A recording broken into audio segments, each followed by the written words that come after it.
From the studios of Books in Motion, this is Michael Bowen, reading Blame It on Bigfoot, Book 10 in the High Country Mystery Series, by Loretta Jackson and Vicki Britton. Now let's begin with Blame It on Bigfoot. Chapter 1. Have you ever heard of those mystery trips where a tour company takes you to some surprise destination? Sheriff Jeff McQuede's friend, Barry Dawson, after finishing his lunch at Mom and Pop's Cafe, had lingered over coffee, deep in some long-winded monologue concerning his research on Wyoming legends. Some time ago, McQuede's thoughts had drifted off, and now the professor's question and his amused expression had called back his attention. These tours have become very popular. They carry with them a sense of the unknown, a quality of high adventure. I wouldn't know, McQuede replied, since I've never had time to book one. You're in luck, then. I've planned a mystery tour just for you, with me as a guide. Wait a minute, Dawson. I can't just drop everything and go off on some impulsive trip. Sure you can.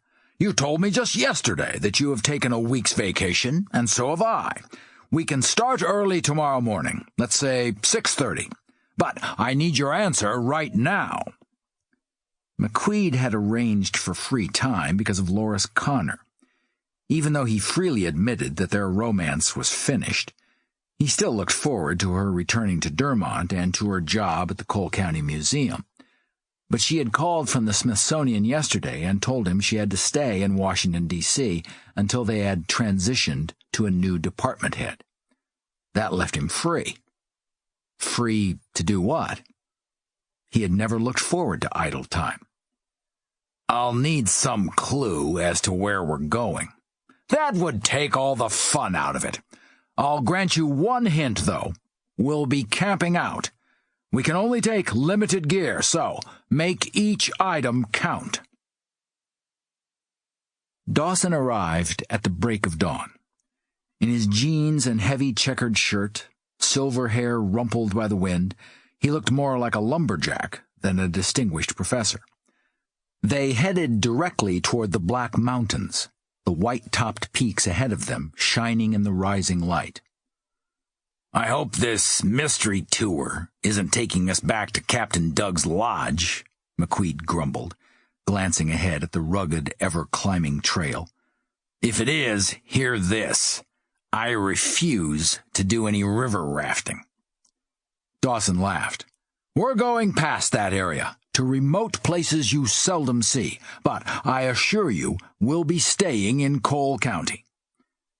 McQuede, who always preferred being in the driver's seat, leaned back, bracing himself against the sudden jolts. No matter how far you go in this direction, he complained, there's nothing you'll find that you can't see right here. The only town we'll encounter is Trail's End. It's in my district, but I haven't even been there for several years. It has few voters and even less crime. We're going to stop over at Trail's End, but it's not our final destination. Soon McQuede began to relax, starting to enjoy the sharp mountain air, the deep, isolated forests, the grand, stony cliffs that lined the banks of Rapid River. At home in the high country and invigorated, he for a while was glad that Dawson had come up with the idea of a camping trip. Yet it hadn't struck him until now that Dawson had told him they didn't have room for all of his fishing gear. The road became rougher, at times winding straight up. Because of the slow track, it took over an hour to reach the turn toward Trail's End. Then they inched down the canyon into the small community. McQuede was surprised at the activity, amazed that the few cabins on the outskirts displayed no vacancy signs. He assumed they would take the road that continued off to the east, the usual route for hunters and fishermen, but Dawson pulled the Jeep to a stop in front of a run-down row of cabins just walking distance from the town. "We have the luxury of a roof tonight," he announced after checking in. The inside consisted of two lumpy beds. One, McQuede's, no doubt. Sample complete. Ready to continue?